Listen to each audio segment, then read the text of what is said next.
सभी जन हाथ जोड़ के बैठिए। पूजनीय भिक्षु संघ आशीर्वाद देंगे।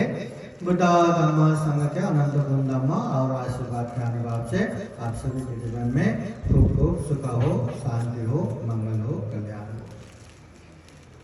सभी देव विवाचन्तु सापरोगो विनाशतु माते भगवत्वं करायो सुखे दीर्घायुको भव भवतु सर्वमङ्गलं रक्षन्तु सर्वदेवता सर्वभूतानुभावेन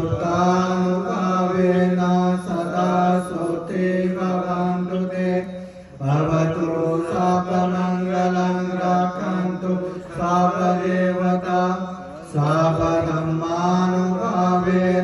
सदा सुते भवतु सर्वमङ्गलं रक्षन्तु सर्वदेवता सर्वसङ्घानुभावेन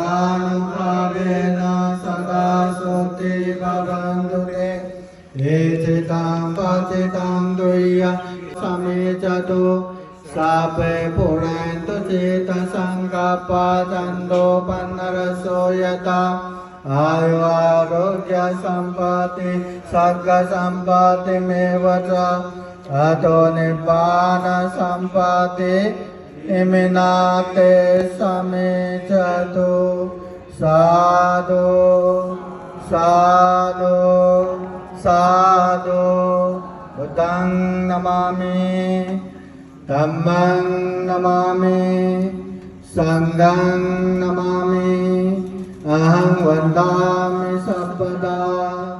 सभी का मंगल हो, सभी का कल्याण हो, सुखी हो, सुखी हो, सुखी हो।